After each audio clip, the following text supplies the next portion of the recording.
So mayroon din dito, hindi ko alam kung saan yan ang galing na puno, nilipad ng hangin.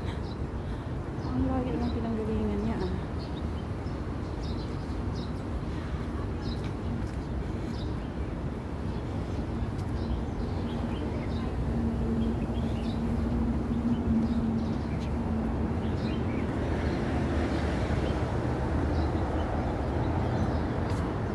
So dito na tayo sa bridge. Paakyat na tayo guys.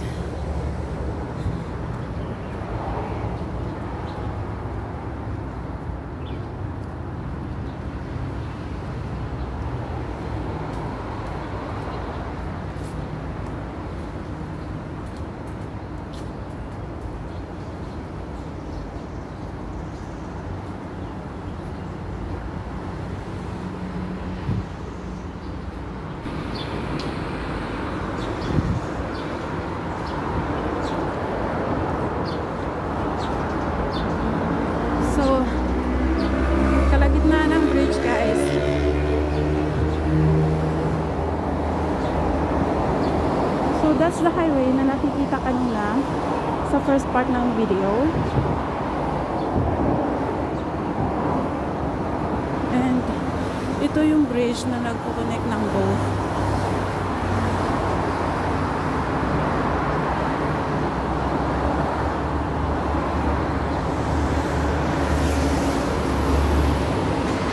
Medyo madilim pa, pero wala nang ulan guys.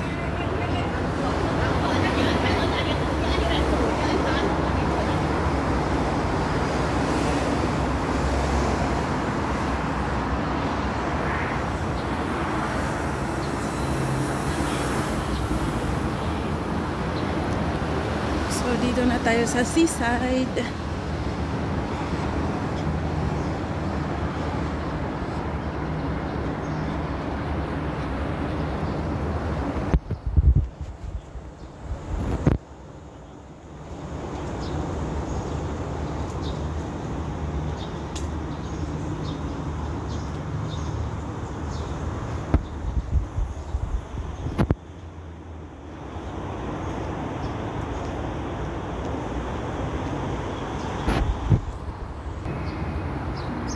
So, good morning again. Good morning.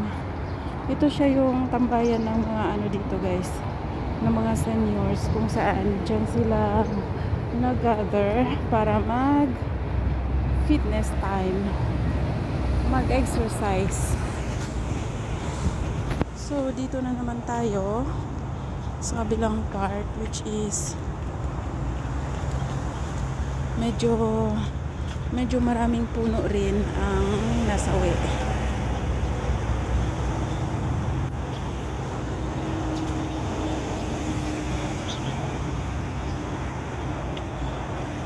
So ito maliit na pathway guys, maano ito siya guys, super clear, pero this time ang daming naipon na ano, na mga sanga-sanga at dahon ng kahoy.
So dito medyo walang masyadong natumba na puno.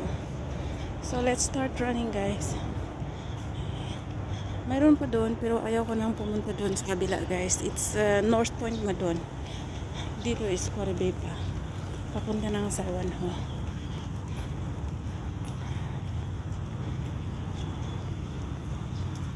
So, seaside na tayo, guys. And madilim pa. Medyo madilim pa. Pero anyway, thanks pa rin kasi walang ulan. Kaya if you're new to my channel, please consider subscribing and hit that notification bell so you'll be notified whenever I uploaded a new video. And maraming salamat po sa patuloy na panonood. And please do visit my Facebook page, May Tabalina, the same name sa aking YouTube. And please join me, guys. So dito na tayo sa dulo, guys. Half ng dulo. And look, maraming nagsiswimming dito.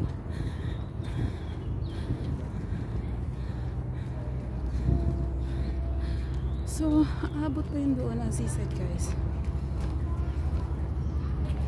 Doon sa may parang brown na building. And there are people na nagsiswimming dito. And doon sa dulo mayroong nangingisda.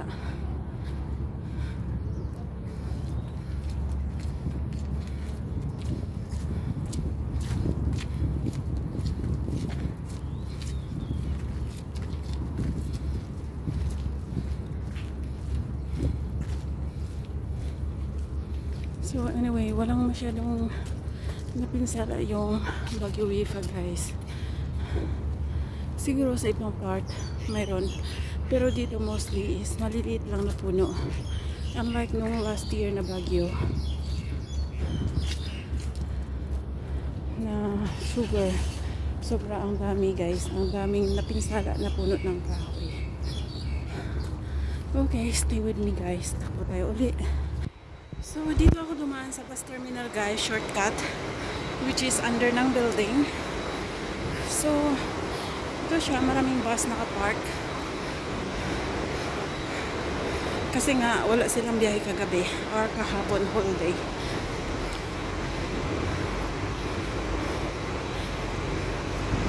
So, ito na siya yung karugtong ng seaside kanina. If you have watched from the start.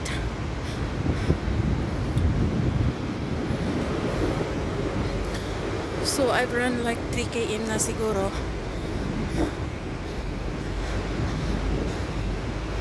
So, yan siya. Dito is fishing port na siya, guys, hanggang doon sa dulo. Which is mga, ano na siya, parang palengke. Pero, nagko-close sila ng 9.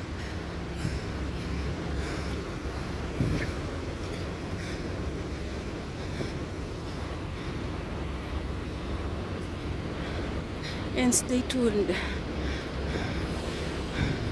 sa aking update.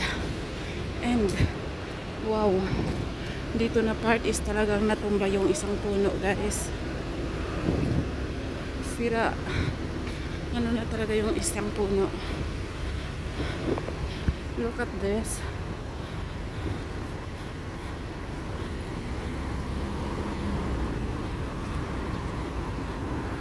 So, yung isang puno, yung sanga lang niya ang naputol, while ito siya, yung puno talaga, guys, from gitna. So, ayan siya, putol na. While yung iba, medyo okay pa. Mga sanga-sanga lang ang ano, guys,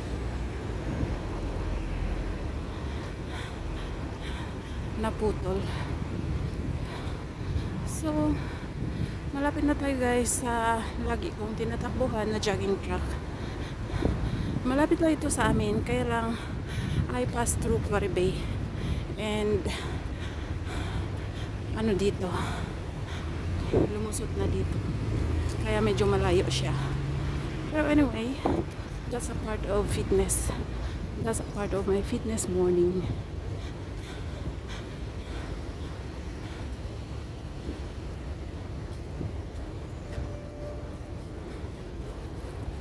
Siya, guys. Siguro may nag-ano dito kanina, may dumaong na boat.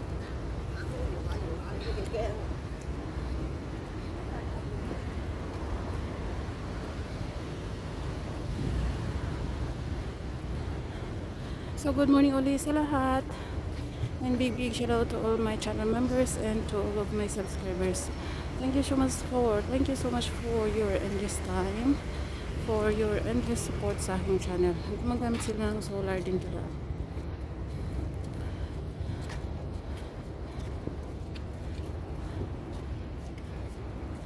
So fishing boat nila guys. Ganito lang siya. So that's all for here. Punta tayo sa aking jogging track.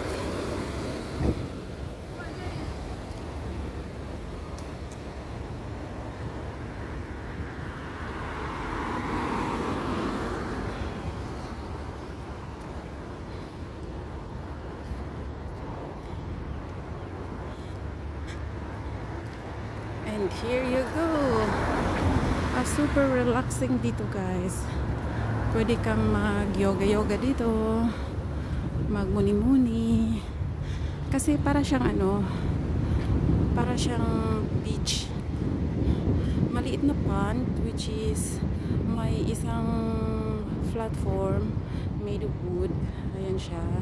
Kung saan pwede ka dyan mag-muni-muni. Mayroon din doon sa kabilang side. Ayan, if you can see the woman standing on the opposite side.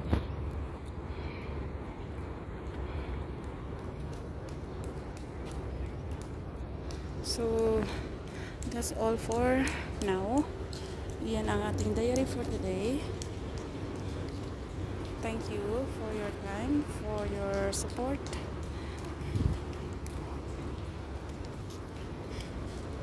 And if you do like any of my videos, please consider subscribing and sharing my videos to your any social media platform or to your YouTube community. Maraming salamat po ulit. Punta tayo sa aking jogging track. So ito siya guys, ito na ang aking jogging track where I do usually run, jog or walk after ng aking long running. So relaxing, diba?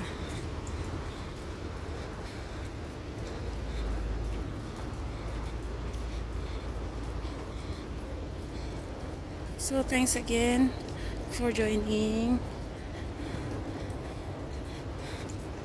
and always keep fit, stay healthy, eat well and balance, live happy. That's all for today. See you soon again. Huwag po sanang magsawang manood guys sa ating diary. Yes, that's my diary. So thank you. See you soon. Bye bye.